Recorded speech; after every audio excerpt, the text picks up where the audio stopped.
গোলালু খেতে যে গোলালু উড়াইতে গেছিলাম, তো কিছু আলু উড়াই দিল, মানে একসাথে তো অত আলু একলা একলা উড়ানো যায় না। তো সামনে আবার একটা ক্ষেত আছে দইনা পাতা ক্ষেত, তো ওই জায়গায় আবার দইনা পাতা উড়াইতেছে। তো ওন থেকেও কিছু যায় একবারে মানে সবজি টাটকা কিছু দইনা পাতা নিয়ে আর সামনে আবার আরেকটা ক্ষেত আছে, ওইটার মধ্যে কিছু মূলা আছে, তারপরে টমেটো আছে, ওই জায়গাতে আবার কিছু টমেটো নিম।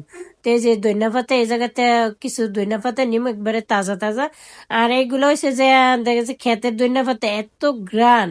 তা আমি আবার দুই একটা মানে একটা দুইটা এরকম কাঁচা দইনা পাতাও খাইছি। আমার আবার ওই যে কাঁচা দইনা পাতা ভালো লাগে। তো এই যে বাজারে সকালে বাজারে ওড়ানোর জন্য যে মানে সন্ধ্যা প্রায় সন্ধ্যা কাছাকাছি হয়ে গেছে, মানে আসর নামাজের পরে দিয়া।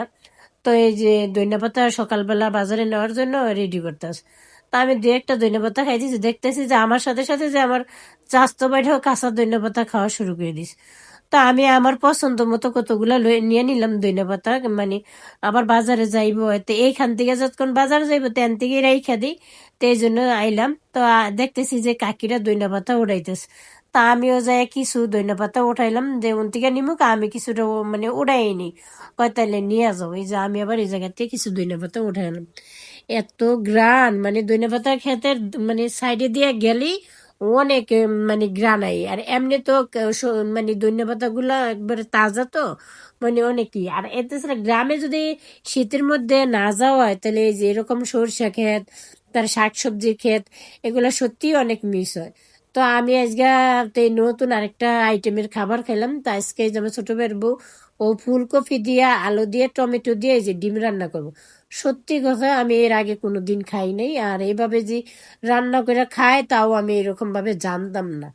আর মোটামুটি মশলাই দিলে অনেক, আমি খাওয়ার পরে দেখছি যে অনেক ই লাগছে, আমার টেস্টি লাগছে। তো ওদিকে আবার যে বাড়ির পাশে ও আবার যে মানে দুধ রোজ দেয়, তো তো আবার দুধ নিয়ে দাঁড়ায় রয়েছে। তা আমি ক্যামেরা ধরতে মুখে হাত দিয়ে লেছি, এই জন্য আর ভিডিও করলাম না বেশি একটা, কারণ হয়তো ছোট মানুষ লজ্জা পায়। তো এদিকে যে ফুলকপিটি কিন্তু তেলের মধ্যে ভালো করে ভাজিয়ে নিছে। তো ওই তেলটার মধ্যে আবার এখন আবার এই যে আলুটি ভাজিয়ে নিব।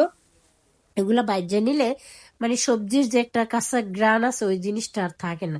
আর তাছাড়া এটা বলে এভাবেই রান্না করে, তো আমি মানে ও অবাক হয়ে যাচ্ছি, মানে এত রান্না মশলাই দিলে ও জানে।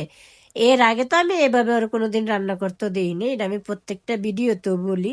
কিন্তু ওর প্রতি মুহূর্তে আমি ওর কাজ দেখি আর অবাক হই। যে মানুষটা একটা ডিমও ভালো করে ভাজতে পারতো না, মশলাই দিলে আল্লাহর রহমতে সব পারে।